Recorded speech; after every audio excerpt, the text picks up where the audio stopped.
This channel does not promote any violent, harmful, or illegal activities. All content provided by this channel is meant for an educational purpose only. তিলোত্তমা কাণ্ডে যখন উত্তাল গোটা দেশ, ঠিক তার মধ্যেই ফের প্রশ্নের মুখে পড়ছে সরকারি হাসপাতালের নারী নিরাপত্তা। Fair and bright night and day cream ত্বক থাকবে ব্রাইট সারাদিন, পলিউশন ফ্রি, ঠিক যেন রাতের ফোঁটা সাদা ফুল। সারাদিন happy bright skin. Purulia government medical college এবং হাসপাতালে মহিলা অস্থায়ী কর্মীকে শ্লীলতাহানির অভিযোগ উঠছে। হাসপাতালেরই এক অস্থায়ী কর্মীর বিরুদ্ধে এই শ্লীলতাহানির অভিযোগ।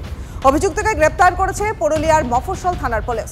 Purulia government medical college super এবং ভাইস প্রিন্সিপালের কাছে লিখিত অভিযোগ করেন ওই মহিলা। অভিযোগ পাওয়ার পরই পুলিশকে জানায় হাসপাতালের কর্তৃপক্ষ। অভিযোগ অস্বীকার করেছে অভিযুক্ত। আপনি একটা মেডিকেল কলেজে কাজ করেন অস্থায়ী কর্মী হিসাবে, তারপরে এরকম তার সহকর্মী তাকে শ্লীলতাহানি করলেন। ওই মহিলাই তো আপনার বিরুদ্ধে অভিযোগ করেছে এমএসভিপি কে।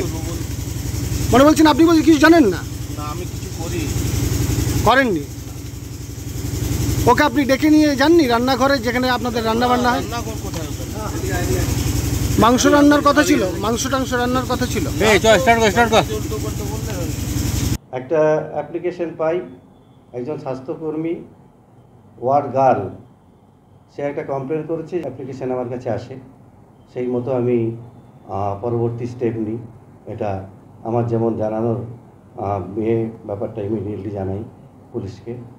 পাশাপাশি আরো একটা অশান্তির খবর পাওয়া যাচ্ছে, চাঞ্চল্যকর খবর। বন্ধ প্রত্যাহার হলো, কিন্তু তা সত্ত্বেও সরকারি বাসে ভাঙচুর চালিয়ে আগুন লাগানোর অভিযোগ উঠল।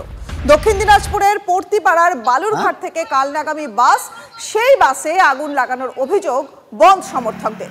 বংশীহারিতে আদিবাসী নাবালিকাকে ধর্ষণ করে খুনের চেষ্টার একটা অভিযোগ ওঠে এবং তারই প্রতিবাদে সোমবার 12 ঘন্টা দক্ষিণ দিনাজপুরে বন্ধের ডাক দেন আদিবাসীরা।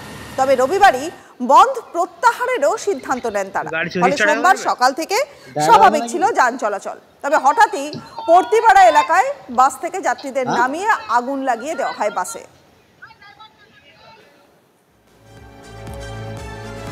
আরজিকর কাণ্ডের প্রতিবাদে রাস্তায় নামলেন তারকারা। বাংলায় এটাই দেখতে চেয়েছিল। শহরে এসেছেন মিঠুন চক্রবর্তী। তিলোত্তমার জন্য সুবিচার চেয়ে আন্দোলনের সকলের পাশে রয়েছেন বললেন মিঠুন চক্রবর্তী।